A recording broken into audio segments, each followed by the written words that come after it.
बिस्मिल्लाहिर्रहमानिर्रहीम। दिन टीवी के नाज़रीन को नुमान बनी का अस्सलाम वालेकुम। खैबर का मुहासरा जारी था कि एक चरवाहा अज खुद रसूलुल्लाह सल्लल्लाहु अलैहि वसल्लम की खिदमत में हाजिर होकर अर्ज किया कि या रसूलुल्लाह, मुझे इस्लाम के ज़रूरी मसाइल की तालीम फरमाइए। इस शख्स का नाम असवद और लक़ब राई था। तलकीन इस्लाम के बाद जब असवद रज़ी ताला अन्हु ने कलमा शहादत पढ़ा तो इनके सामने दो मंजिलें थी। नंबर एक, अपनी निगरानी का रेवड़ इसके मालिक के हवाले करना जो किला बंद था। नंबर दो, मुसलमानों से मिलकर लड़ाई में शिरकत। मगर अब इस रेवड़ को क्या करें? बकरियों का मालिक किला में बंद बैठा था। ये मालिक यहूदी था और खैबर में सिर्फ यहूदी आबाद थे। रसूलुल्लाह सल्लल्लाहु अलैहि वसल्लम ने कहा, असवद, बकरियां जहां से हांग लाए हो इस समत का रुख फेरो और वो खुद ब खुद अपने बाड़े में पहुंच जाएंगी। असवद ने इस बार इतना अजाफा किया कि मुट्ठी में कंकरियां ली और रेवड़ पर फेंकते हुए कहा, अब मैं तुम्हारी चौपानी नहीं कर सकता, अपने मालिक के पास जाओ। देखते ही देखते बकरियां किले की दीवार के नीचे पहुंच गई जहां इनका बाड़ा था। असवद रज़ी ताला अन्हु अमानत से सख्तदोश होते ही मुसलमानों की सफों में शामिल हो गए और अपने भाइयों के दोष बदोश शुजाअत देने लगे।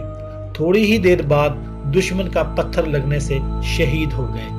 ये दूसरे मुसलमान हैं जिन्होंने एक भी नमाज अदा नहीं की, मगर रसूलुल्लाह सल्लल्लाहु अलैहि वसल्लम ने इनकी निजात व कबूलियत की बिशारत का इतराफ फरमाया। तफसील ये है कि रसूल सल्लल्लाहु अलैहि वसल्लम के सामने असवद की लाश रखी थी। आपने शर्म व हया की हालत में मुंह दूसरी तरफ कर लिया। लम्हा के बाद जब लाश की तरफ मुतवज्जा हुए तो अर्ज की, सहाबा ने, या रसूलुल्लाह सल्लल्लाहु अलैहि वसल्लम, हजरत की लाश को आपने देखकर मुंह क्यों फेरा था? आपको क्यों हया आई थी? सल्लल्लाहु अलैहि वसल्लम ने फरमाया, इस वक्त असवद की लाश के साथ दो हुरीन इनकी मनकूहा बीवियों की बदल में मौजूद थी, यानी दो हूरें जो उनकी बीवियों के रूप में वहां मौजूद थी। उनकी वजह से सरकार हजरत मोहम्मद सल्लल्लाहु अलैहि वसल्लम ने मुंह दूसरी तरफ कर लिया। तो ये उनकी शहादत की कबूलियत की निशानी है कि अल्लाह ताला ने उसी वक्त पूरे उनके पास भेजी। एक और वाकया जो कि बहुत ही मशहूर सहाबी हजरत अबू ज़र गफारी के ईमान लाने का है। अबू ज़र अपने शहर यसरब ही में थे कि उन्होंने नबी करीम सल्लल्लाहु अलैहि वसल्लम के मतलब कुछ उड़ती हुई खबरें सुनी। उन्होंने अपने भाई से कहा, तुम जाओ मक्का में इस शख्स से मिलकर आओ। अनीस ब्रादर अबू ज़र एक मशहूर फसीह शायर ज़बान आवर थे। वो मक्का में आया, नबी करीम सल्लल्लाहु अलैहि वसल्लम मिला, फिर भाई को जा बतलाया कि मैंने मोहम्मद सल्लल्लाहु अलैहि वसल्लम को एक ऐसा शख्स पाया जो नेकियों के करने और शर से बचने का हुक्म देता है। अबू ज़र बोले, इतनी सी बात से तो कुछ तसल्ली नहीं होगी। आखिर खुद पैदल चलकर मक्का पहुंचे। हज़रत अबू ज़र को हुज़ूर सल्लल्लाहु अलैहि वसल्लम की शनाख्त ना थी और किसी से दरियाफ्त करना भी पसंद नहीं करते थे। जमजम का पानी पीकर काबा अला में लेटे हुए थे कि हजरत अली मुर्तज़ा रज़ी ताला अन्हु आए। उन्होंने पास खड़े होकर कहा, ये तो कब मुसाफिर मालूम होता है। अबू ज़र बोले, हाँ। हजरत अली बोले, अच्छा मेरे साथ चलो, ये रात को वहीं रहे। हजरत अली ने कुछ नहीं पूछा, न अबू ज़र ने कुछ बताया। सुबह हुई, अबू ज़र फिर काबा में गए। दिल में हजरत सल्लल्लाहु अलैहि वसल्लम की तलाश थी, मगर किसी से दरियाफ्त नहीं करते थे।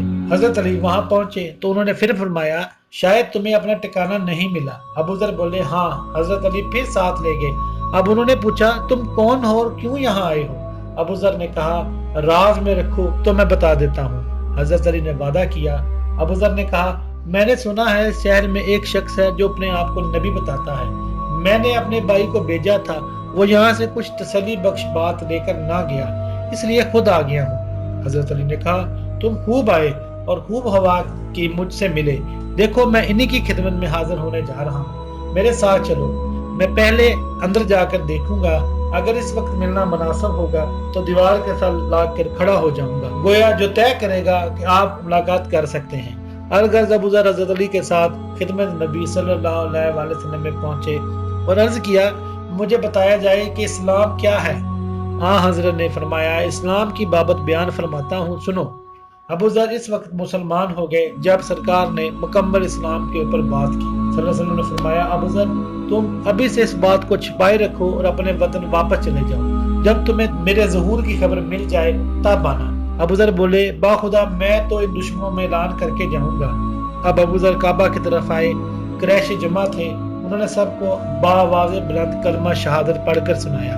قریش نے کہا اس بے دین کو مارو، لوگوں نے انہیں مارنا شروع کر دیا۔ اتنے میں حضرت عباس رضی اللہ عنہ آ گئے، انہوں نے جب انہیں جھک کر دیکھا تو کہا کم بختو، یہ قبیلہ غفار کا آدمی ہے، جہاں تم تجارت کو جاتے ہو اور کھجوریں لاتے ہو۔ لوگ ہٹ گئے۔ اگلے دن انہوں نے پھر سب کو سنا کر کلمہ پڑھا، لوگوں نے پھر مارا اور حضرت عباس نے ان کو پھر چھڑایا۔ کچھ دن مکہ میں قیام کے بعد حضرت نے ان کو ان کے گھر واپس جانے کا حکم دیا اور فرمایا میں عنقریب یثرب میں ہجرت کرنے والا ہوں، اس لیے بہتر ہے کہ تم یہاں سے چلے جاؤ اور اپنی قوم کو جا کر اسلام کی تبلیغ کرو، شاید اللہ ان کو ہدایت دے دے اور اس کے صلہ میں تمہیں بھی اجر ملے۔ انہوں نے آپ کا ارشاد پاتے ہی روانگی کی تیاری شروع کی اور وطن کا سفر شروع کرنے سے پہلے اپنے بھائی انیس سے ملے۔ انہوں نے پوچھا کیا کر کے آئے ہو؟ جواب دیا کہ میں دائرہ اسلام میں داخل ہو گیا ہوں۔ یہ سنتے ہی آپ کے بھائی نے بھی اسلام قبول کیا۔ یہاں سے دونوں بھائی تیسرے بھائی انس کے پاس پہنچے، وہ بھی ان کی دعوت اسلام دینے پر مشرف با اسلام ہوئے۔ اس کے بعد تینوں بھائی وطن واپس پہنچے اور دعوت حق میں اپنا حصہ ڈالتے رہے۔ ان کی اسی دعوت اسلام کی وجہ سے پورے قبیلے کو اللہ تعالیٰ نے ہدایت دی اور وہ پورا قبیلہ مسلمان ہو گیا۔ اللہ تعالیٰ جب اپنے بندوں میں سے کسی کو پسند کرتا ہے تو ان سے وہ بڑے بڑے کام لیتا ہے جو ان کے وہم و گمان میں بھی نہیں ہوتے۔ حضرت ابو ذر غفاری یہ سوچ بھی نہیں سکتے تھے کہ پورے قبیلے کے دائرہ اسلام میں داخل ہونے کی وجہ وہی بنیں گے۔ آخر تمام قبیلہ مسلمان ہو گیا اور اللہ تعالیٰ کو ایک مانا اور اپنے نبی کے مان لے آئے۔ دوستو اگر ہماری یہ کاوش آپ کو اچھی لگی ہو تو ہمارے ویڈیو کو لائک کیجئے، شیئر کیجئے اور ہمارے چینل کو سبسکرائب کیجئے اور بیل آئیکن کے بٹن پر کلک کیجئے تاکہ سب سے پہلے ہماری ویڈیو آپ تک پہنچ سکے۔ نئی ویڈیو کے آنے تک آپ لوگوں کو اللہ حافظ۔